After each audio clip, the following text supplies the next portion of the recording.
dijemput, dibawa ke rumah sakit RSAD Kota, RSAD Kota sudah diobati, dibawa balik lagi. Sehingga warga kita betul-betul merasa terlayani. Dan ambulan gratis itu khusus untuk warga Kota Bengkulu. Walaupun ada pengecualian atas nama kemanusiaan, bukan warga kota, tetap kita layani.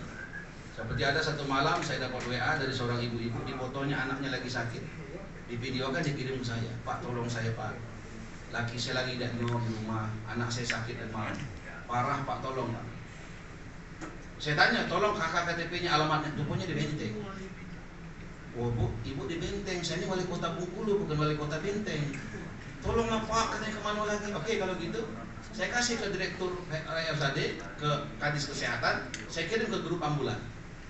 Saya bilang, Pak ini Benteng nggak apa-apa, atas nama kemanusiaan, jemput dia, bawa ke RSAD.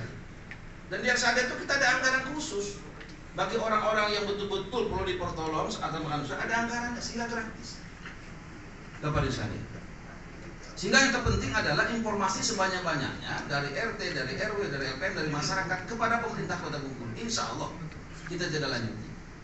Dan tolong betul boleh langsung ke wali kota 0811 9374. Kita akan langsung perintahkan OPD. Kalau 1 kali 24 jam OPD tidak merespon, saya berhentinya.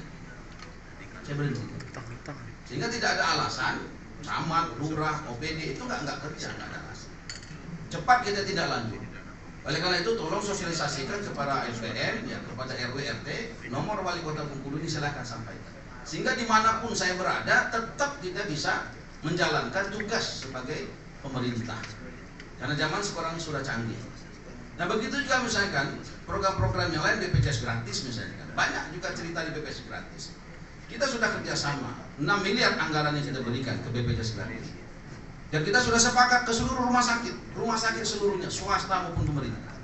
Sudah dikumpulkan, sudah divideokan. Sepakat kita, kalau ada warga Kota Bengkulu yang tidak mampu bayar BPJS, cukup dia bawa surat keterangan tidak mampu dari kantor lurah, tunjukkan kepada rumah sakit puskesmas di mana saja di Kota Bengkulu, insya Allah gratis. Tapi hendaknya Pak, BPJS gratisnya boleh urus di dinas sosial. Dan kita juga prioritaskan, kalau orang sehat ngurus BPJS gratis kan saya. Kita prioritaskan itu memang betul-betul untuk pertolongan dulu. Karena jangan sampai kemudian itu mubazir. Itu ada strategi dari dinas sosial, sehingga saya bilang setuju. Tetapi kalau ada warga kita, Bapak-Ibu sekalian, yang ingin berobat, terutama di Kota Bengkulu, tidak mungkin tidak dilayani kalau ada surat keterangan tidak mampu. Rumah sakitnya utamakan Kota Bengkulu, RSAD Kota Bengkulu. Karena di situ ada anggaran tambahan kita taruh. Kalau ada warga yang secara teknis tidak bisa ditolong, tapi atas nama kemanusiaan bisa ditolong. Tapi rumah sakit yang lain sudah siap, sudah kita MOU, sudah kerjasama, sudah divideokan, mereka akan terima. Kalau di warga Kota Bengkulu, ambulannya bagaimana Pak? Gratis dia. Ada grup ambulan, ya di situ boleh para ketua RT, RW boleh gabung di situ, sehingga tahu bagaimana proses ambulan itu hari-hari bekerja, Bapak sekalian. Dan juga banyak yang lain yang menurut saya juga perlu saya sosialisasikan. Ini bukan hanya di luar soal sampah ya. Kalau ada warga kita yang betul-betul butuh bantuan, itu Basnas, kami ini wali kota sampai seluruh ASN itu dipotong zakatnya 2,5%. Ada juga kita sedekah 2.000, itu uangnya juga ada. Jadi kalau ada warga kita yang kesulitan secara ekonomi, perlu sembako, perlu segala macam, pemerintah Kota Bengkulu siap insya Allah. Jadi tidak usah khawatir. Begitu Bapak sekalian.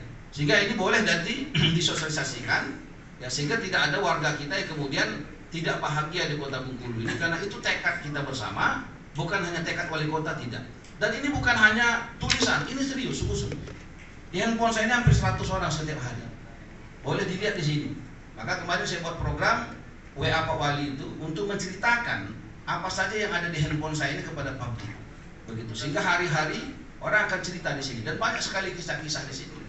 Tetapi satu hal yang ingin saya sampaikan bahwasanya ketika ada kebaikan, keinginan baik, insya Allah Allah akan tolong kita. Demikian mungkin dari saya Pak Ridwan.